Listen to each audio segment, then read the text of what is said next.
नमस्कार साथियों, स्वागत है आपका अपने यूट्यूब चैनल पर। मैं मनीष कुमार आप लोगों के लिए आज जो है एमसीक्यू लेकर के आए हैं चैप्टर नंबर 2 का। और इस एमसीक्यू को स्टार्ट करने से पहले आप लोगों से गुजारिश होगी कि आप लोगों से जवाब मांगा जाता है कि कोई भी कमेंट्स मेरी कमी या आपकी ज़रूरतों को लेकर के अवश्य करें, परंतु आप ये कमेंट्स जो है नहीं करते हैं। तो इससे हमें जो थोड़ा-सा डिमोटिवेशन होता है, इसलिए आप हमें मोटिवेशन देने के लिए हमें जो है संघर्षशील बनाने के लिए कुछ कमेंट्स ज़रूर करें। ये आपके लिए जो है आवश्यक है, साथ-साथ में जो है हमारी मेहनत को जो है गति देने के लिए भी आवश्यक है। तो इस पर जो है कुछ बातें जो है आप लोगों के लिए हमने लिखी है, ठीक है? दरिया हो या पहाड़ टकराना चाहिए। दरिया हो या पहाड़ टकराना चाहिए, जब तक ना टूटे सांस जिए जाना चाहिए। दरिया हो या पहाड़ टकराना चाहिए, जब तक ना टूटे सांस जिए जाना चाहिए। वैसे तो हर कदम पर है दीवारें सामने, वैसे तो हर कदम पर है दीवारें सामने, कोई ना हो तो खुद से उलझ जाना चाहिए। तो शुरुआत करते हैं जो है चैप्टर नंबर 2 के एमसीक्यू से। तो चैप्टर नंबर 2 का जो एमसीक्यू पहला एमसीक्यू है, सेब में खाए जाने वाले जो है भाग हैं, यानी कि सेब का कौन सा भाग जो है हम खाते हैं, या ये कह सकते हैं कि सेब में खाने योग्य भाग हैं। तो सेब में खाने योग्य भाग क्या है? तो आपके ऑप्शन है अंतःफल भित्ति, मध्य फल भित्ति, भ्रूणपोष और पुष्पासन। तो आपको बता दें कि सेब का कौन सा भाग हम लोग खाते हैं, तो सेब का जो भाग खाने वाला भाग है वो है पुष्पासन। कौन सा भाग हम लोग खाते हैं? पुष्पासन। अब ये पुष्पासन क्या है? तो सेब का खाने योग्य जो है भाग क्या है? पुष्पासन। क्यों खाते हैं सेब का हम पुष्पासन? तो पुष्पासन को जानने से पहले आपको जानना पड़ेगा कि जो है फल कितने प्रकार के होते हैं। तो फल होते हैं 2 प्रकार के, ठीक है? सत्य फल और असत्य फल। सत्य फल और असत्य फल। जिस फल का विकास जो है पुष्प के अंडाशय से होता है। जिस फल का विकास कहाँ से होता है? पुष्प के अंडाशय से होता है, उसको हम क्या कहते हैं? सत्य फल। अब आते हैं असत्य फल को। असत्य फल को क्या क्या कहा जाता है? तो असत्य फल को हम आभासी फल भी कहते हैं। क्या कहते हैं? आभासी फल भी कहते हैं, कूट फल भी कहते हैं, इसके अलावे सहायक फल भी कहा जाता है। अब असत्य फल का विकास जो है पुष्प के अंडाशय से नहीं होता है। असत्य फल का विकास पुष्प के अंडाशय से नहीं होता है, पुष्प के अन्य भाग से होता है। या तो पुष्पासन से हो जाएगा या तो बाह्य दल से हो जाएगा। क्या होगा? बाह्य दल से हो जाएगा। जिस फल का विकास पुष्पासन से हो जाए या पुष्प के बाह्य दल से हो जाए, तो उसको हम क्या कहते हैं? असत्य फल कहते हैं। असत्य फल का नाम क्या है? कूट फल, आभासी फल, ठीक है? कूट फल भी कहते हैं, आभासी फल भी कहते हैं, फॉल्स फ्रूट भी कहते हैं इसे।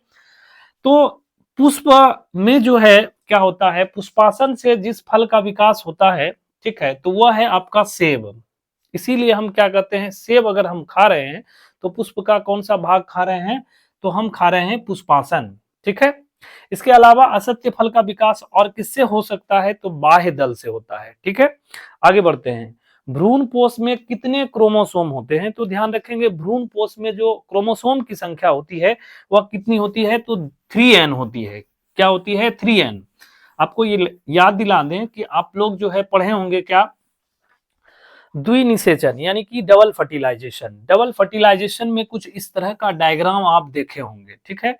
इस तरह के डायग्राम में जो है यहाँ पर नीचे की ओर जो है इस तरह का 3 सेल देखे होंगे, जिसमें जो ये है अंड कोशिका, यानी एग सेल इसको कहेंगे अंड कोशिका, ठीक है? इसके अलावे जो है यहाँ पर होता है 2 ध्रुवीय केंद्रक। क्या होते हैं? 2 ध्रुवीय केंद्रक। अब बात आता है कि इसको जो है पराग नलिका में जो है क्या होते हैं?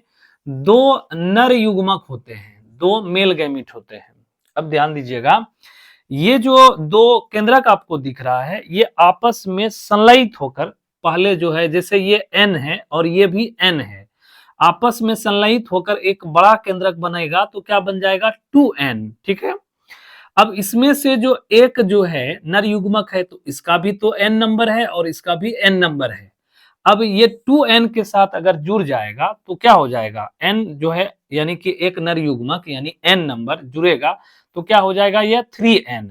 तो 3n जो है यानी कि बड़ा केंद्रक, तो ध्रुवीय केंद्रक जो है एक बड़ा केंद्रक आपस में संलयित होकर क्या क्या बनाया, यानी एक नर युग्मक के साथ संलयित होकर के जो है बड़ा केंद्रक बनाया, ये हो गया 3n। और ये विकास किसका करता है, भ्रूण पोष का करता है, भ्रूण पोष का करता है, ठीक है।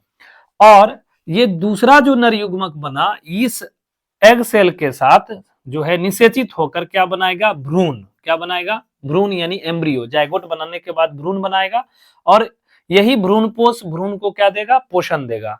तो ध्यान रखना है भ्रूण पोष में कितने जो है होते हैं n, तो बोलिएगा 3n, यानी कि ट्रिप्लॉइड होता है, भ्रूण पोष क्या होता है, ट्रिप्लॉइड होता है। क्लियर है। आगे बढ़ते हैं अगले प्रश्न पर। अगला प्रश्न क्या है, तो वायु परागित पुष्प सामान्यतः होते हैं, तो वायु परागित पुष्प सामान्यतः क्या होते हैं, रंगहीन होते हैं, गंधहीन होते हैं और आकार में बहुत ही छोटे होते हैं। तो ऑप्शन के अकॉर्डिंग देखते हैं, ऑप्शन दिया हुआ है आकर्षक, ठीक है, आकर्षक तो होते ही नहीं है वायु परागित पुष्प, क्योंकि बहुत ही छोटे होते हैं, रंगहीन होते हैं और गंधहीन होते हैं। तो छोटे और रंगहीन वायु परागित पुष्प कैसे होते हैं, छोटे और रंगहीन। अगला क्वेश्चन है कि द्विगुणित है, तो आपको बता दे द्विगुणित कैसे होता है भाई, तो 2n, और 2n होने के लिए आपको n और n आपस में जुड़ेगा तभी तो 2n बनेगा। तो जैसे आपको ऑप्शन में दिया हुआ है अंड, पराग और ए बी दोनों, और तीसरा ऑप्शन है युग्मनज। तो युग्मनज ध्यान दीजिए, युग्मनज का विकास कैसे होता है, जैसे स्पर्म और ओवा आपस में जब फ्यूज्ड करेंगे यानी कि निषेचित होंगे, फर्टिलाइज होगा, तब जाकर के ओवा जो है आपका n हुआ, स्पर्म क्या हुआ आपका n, तब जाकर के क्या बनेगा 2n। ये जो 2n बना ये क्या है, तो जायगोट, क्या है, जायगोट। जायगोट को ही तो हिंदी में क्या कहते हैं, युग्मनज कहते हैं, क्या कहते हैं, युग्मनज कहते हैं। क्लियर है। तो इस प्रश्न का आंसर हो जाएगा युग्मनज। युग्मनज क्या होते हैं, तो 2n होते हैं, ये ध्यान रखेंगे। आगे बढ़ते हैं, किस फल में बीज, किस फल का जो है बीज चोल खाया जाता है। क्वेश्चन क्या है, किस फल का जो है बीज चोल खाया जाता है। पहले समझिए बीज चोल होता क्या है, बीज चोल होता क्या है। मान के चलिए ये आपका बीज है, ठीक है, ये आपका बीज है, बीज का जो ये आवरण है, बीज का जो आवरण है, ये बीज का आवरण कैसा हो सकता है, तो बीज का आवरण जो है नर्म भी हो सकता है, क्या हो सकता है, इसी बीज के आवरण को क्या कहते हैं, बीज चोल कहते हैं, क्या कहते हैं, बीज चोल क्या कहते हैं इसे, बीज चोल कहते हैं। तो किस फल का जो है बीज चोल खाया जाता है, ये ध्यान रखेंगे, किस फल में जो है बीज चोल खाया जाता है, तो जायफल, लीची, ठीक है, जायफल, लीची हो गया और शरीफा, तीनों का जो है हम क्या कहते हैं, क्या खाते हैं, तो बीज चोल खाते हैं। बीज के ऊपर वाले हिस्से यानी कि आवरण को ही क्या कहा जाता है, बीज चोल कहा जाता है, क्या कहा जाता है, बीज चोल कहा जाता है। इसके अलावे जो है हम यहाँ पर और डिस्कस करना चाहेंगे सत्य फल और असत्य फल के एग्जाम्पल को लेकर के, सत्य फल और असत्य फल के जो है उदाहरण को जो है ध्यान रखेंगे। सत्य फल का उदाहरण क्या है और असत्य फल का उदाहरण क्या है। तो सत्य फल जैसे आम क्या है आपका, सत्य फल है, अंगूर आपका जो है सत्य फल है, मक्का सत्य फल है, कीवी आपका सत्य फल है। असत्य फल की बात करेंगे तो सेब, नाशपाती, सेब हो गया, नाशपाती हो गया, काजू हो गया और सहतूत हो गया। सेब, ठीक है, सेब, नाशपाती, सेब, नाशपाती, सेब हो गया, नाशपाती हो गया और सहतूत। सेब, नाशपाती, सेब, नाशपाती, काजू, सहतूत। सेब, नाशपाती, काजू, सहतूत ये आपका किस प्रकार का फल है, तो बताना है आपको, असत्य फल है।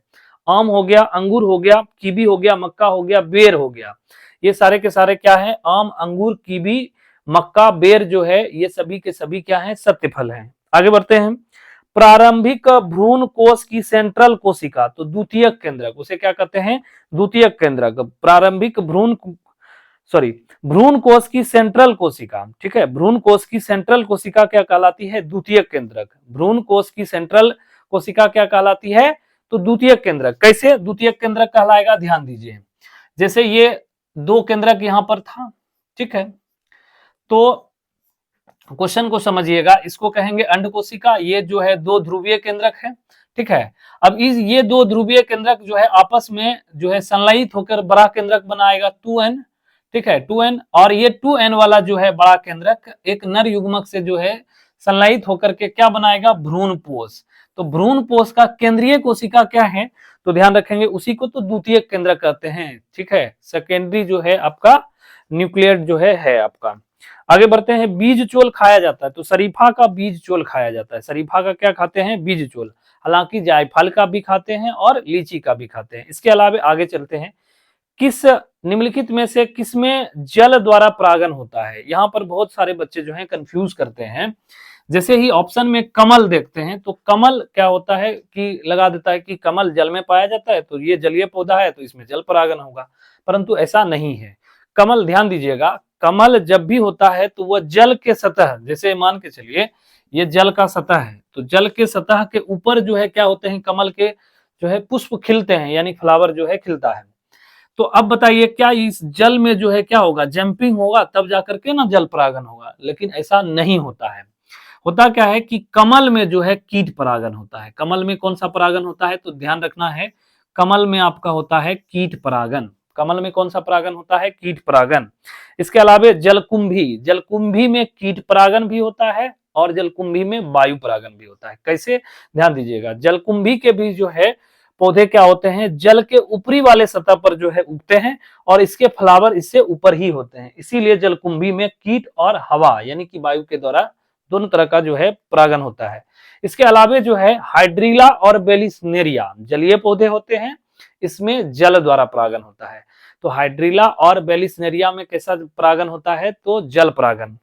इसके अलावा ध्यान रखेंगे बाह्य निषेचन की क्रिया होती है, तो मछली में बाह्य निषेचन की क्रिया होती है, मेढक में बाह्य निषेचन की क्रिया होती है, मछली और मेढक में बाह्य निषेचन की क्रिया होती है। उसके अलावा सरीसृप जो रेप्टाइल्स कहलाते हैं, जैसे रेंग कर चलने वाले, जैसे छिपकली हो गया, उसके अलावा जो है मगरमच्छ हो गया, घड़ियाल हो गया, ये सब जो है सर्प हो गया, ये सब सरीसृप है। इसमें किस तरह का निषेचन होता है, तो आंतरिक निषेचन। इसके अलावा पक्षियों में किस तरह का निषेचन होता है, तो आंतरिक निषेचन। इसके अलावा जो है स्तनधारियों में किस प्रकार का निषेचन होता है, तो आंतरिक निषेचन। क्लियर है।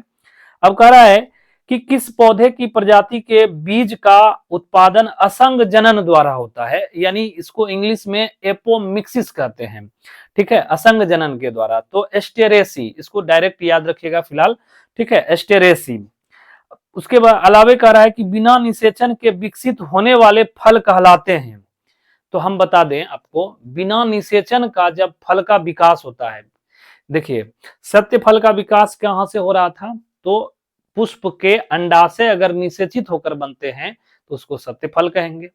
जब पुष्प का अंडाशय निषेचित ना हो और पुष्प का अन्य भाग जैसे पुष्पासन और जो है बाह्य दल निषेचित हो, तो ऐसे कंडीशन में क्या होता है कि असत्य फल का विकास होता है। परंतु बिना निषेचन का ही फल बन जाए तो उसे क्या कहेंगे, तो उसे कहेंगे असंग जनन। क्या कहेंगे, सॉरी, अनिषेक फलन, अनिषेक फलन, निषेक फलन कहेंगे, यानी पार्थेनोकार्पी फल कहेंगे उसको। क्या कहेंगे, पार्थेनोकार्पी फल कहेंगे। उसके अलावा कह रहा है एक पुंकेसर के पुतंतु का समीपस्थ सिरा क्या है, तो पुंकेसर के समीपस्थ सिरा जो है पूछ रहा है। तो पुंकेसर जैसे ही बात करें तो पुंकेसर के कितने भाग होते हैं, तो ध्यान देंगे पुंकेसर के 3 भाग होते हैं। इसको कहते हैं परागकोश। क्या कहते हैं, परागकोश। इंग्लिश में इसको एंथर कहते हैं। क्या कहते हैं, एंथर कहते हैं। इसको कहते हैं फिलामेंट। क्या कहते हैं, फिलामेंट कहते हैं। और हिंदी में इसे तंतु कहते हैं। क्या कहते हैं, तंतु कहते हैं। उसके अलावे जो है तंतु और जो है परागकोश को जोड़ने का जो काम करता है उसको क्या कहते हैं, कनेक्टिव कहते हैं, यानी संयोजी कहते हैं। क्या कहते हैं, संयोजी कहते हैं। तो ध्यान रखेंगे यहाँ पर क्वेश्चन क्या पूछा है कि एक पुंकेसर के पुतंतु, तो पुतंतु का जो है समीपस्थ सिरा, तो समीपस्थ सिरा कौन सा है, तो परागकोश। आंसर क्या होगा, परागकोश। उसके अलावा जो है अगला क्वेश्चन है कि द्विनिषेचन इनमें से किसके द्वारा हो, जो है किसके द्वारा होता है। ऑप्शन है शैवाल, कवक, आवर्त बीजी और अनावर्त बीजी, यानी कि एल्गी, फंजाई, एंजियोस्पर्म और जिम्नोस्पर्म। ठीक है, तो ध्यान रखेंगे एंजियोस्पर्म द्विनिषेचन किस प्रकार के पौधे में होते हैं, तो आवर्त बीजी पादपों में होता है, यानी एंजियोस्पर्मिक प्लांट में होता है। अब द्विनिषेचन की खोज जो है किस प्लांट पर हुआ था, लिलियम और फर्टिलेरिया। द्विनिषेचन की खोज किस प्लांट पर किया गया था, तो लिलियम और फर्टिलेरिया नामक प्लांट पर किया गया था। किस वैज्ञानिक के द्वारा किया गया था, तो एस.जी. नवासिन और गिगनार्ड। किस वैज्ञानिक के द्वारा किया गया था, दो वैज्ञानिक थे, एस.जी. नवासिन और गिगनार्ड। किस प्लांट पर किया गया था, तो लिलियम और फर्टिलेरिया नामक प्लांट पर किया गया था। ठीक है, अगला प्रश्न, चलते हैं अगले प्रश्नों पर।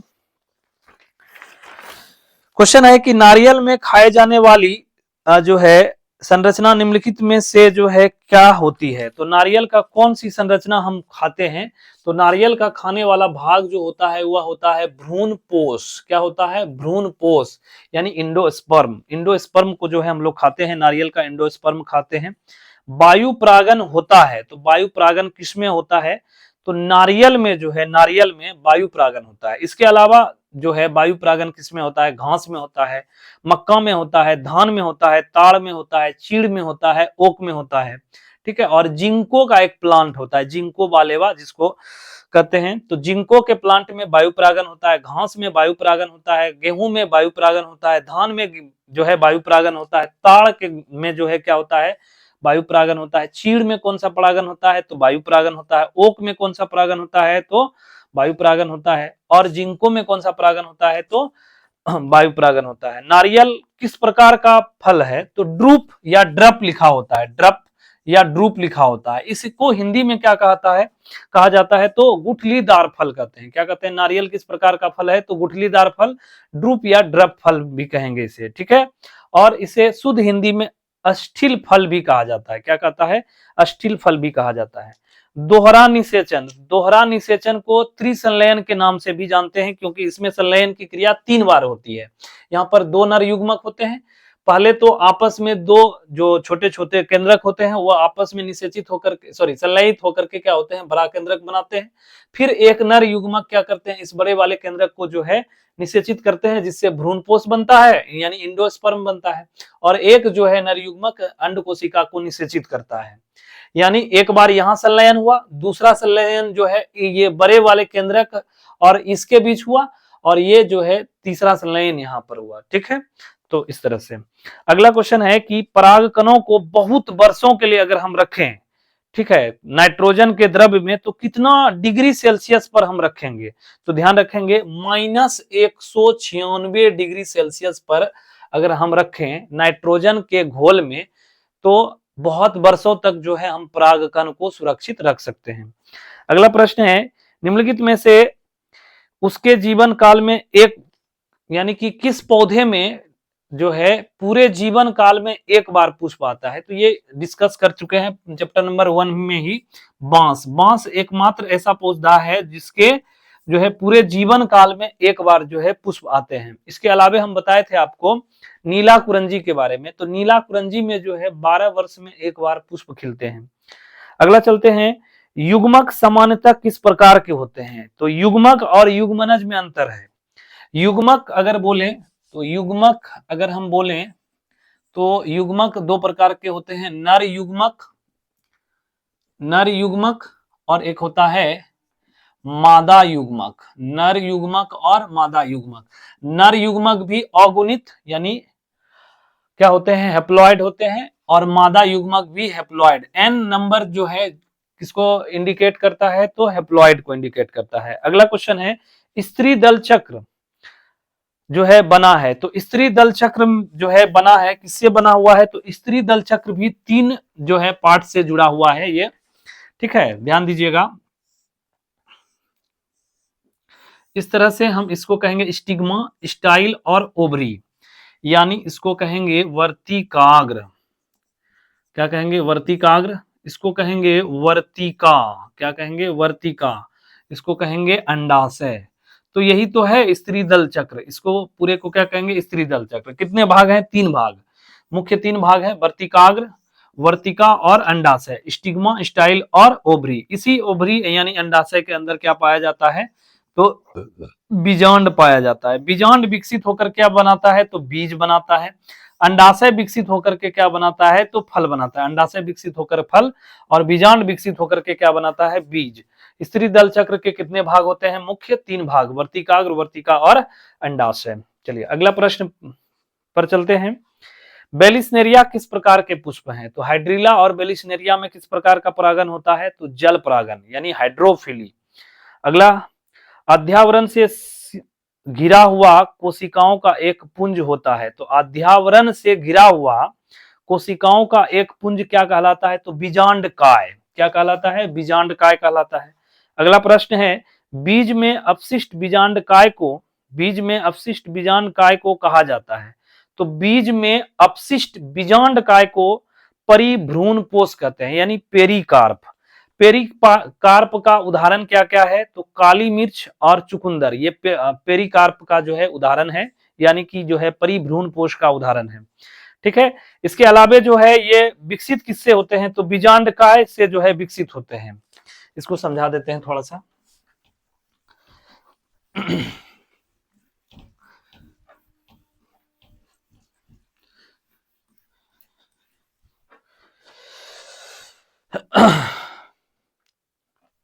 बीजांडकाय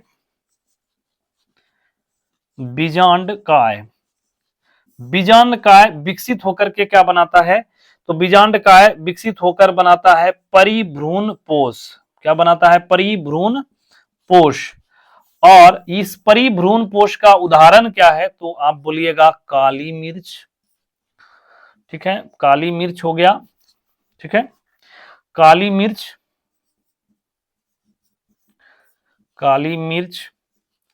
और चुकंदर। काली मिर्च और चुकंदर क्या है? पेरिकार्प का जो है, सॉरी, पेरिस्पर्म का जो है क्या है? उदाहरण है। अगला क्वेश्चन है, कुछ पादपों में मादा युग्मक बिना निषेचन के भ्रूण में परिवर्तित हो जाते हैं, इस घटना को क्या कहते हैं? सिंपल सी बात है, बिना निषेचन के जो है क्या होना? भ्रूण में बदलना या फल में बदलना क्या कहलाता है? अनिषेक फलन। क्या कहलाता है? अनिषेक फलन जो है कहलाता है। ये ध्यान रखेंगे।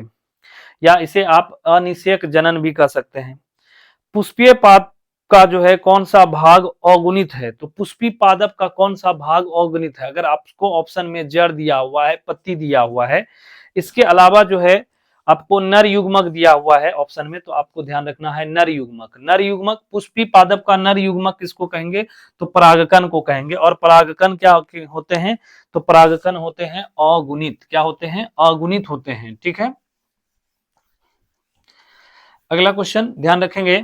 अगला क्वेश्चन है कि बीज के परिपक्व होने पर भ्रूण के निष्क्रियता की स्थिति में प्रवेश करने के लिए प्रयुक्त शब्द। तो सुस्ता अवस्था।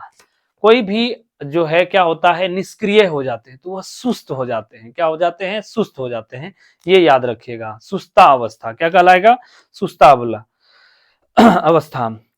इमेस्कुलेशन किससे संबंधित है? तो इमेस्कुलेशन जो है संकरण से संबंधित है। इमेस्कुलेशन किससे संबंधित है? तो संकरण से संबंधित है। संकरण से संबंधित है। इमेस्कुलेशन संकरण यानी हाइब्रिडाइजेशन से जो है रिलेटेड है। अगला क्वेश्चन है कि गुरु बीजाणु मातृ कोशिका क्या बनता है, यानी विकसित होकर क्या बनाते हैं? तो गुरु बीजाणु धानी। ठीक है, क्या बनाता है? गुरु बीजाणु धानी। तो ध्यान रखेंगे, गुरु मातृ जो है कोशिका, गुरु मातृ कोशिका विकसित होकर क्या बनाता है? गुरु बीजाणुधानी। क्या बनाता है? गुरु बीजाणुधानी। तो गुरु बीजाणु मातृ कोशिका ही विकसित होकर क्या बनाता है? तो गुरु बीजाणुधानी बनाता है। ठीक है। तो यहां तक हमने 30 प्रश्नों को जो है डिस्कस किया। इस 30 प्रश्नों के साथ साथ आपको कितने प्रश्न जो है याद हुए, ये आप खुद अंदाजा लगा सकते हैं। वीडियो लंबा ना हो जाए इसके लिए ही जो है इस वीडियो को यहीं रोकेंगे। फिर जो है इसी चैप्टर में जो है आपका अगला वीडियो लेकर के आएंगे। ठीक है। तब तक के लिए धन्यवाद। पढ़ते रहिए, सीखते रहिए। और हमारे लिए सबसे इंपॉर्टेंट बात यह है कि आप कमेंट जरूर कीजिए। आपको क्या जरूरत है थोड़ा सा हमें भी बताइए, और आपके लिए जो है हम कहां पर मेहनत करें ये भी बताइए थोड़ा सा।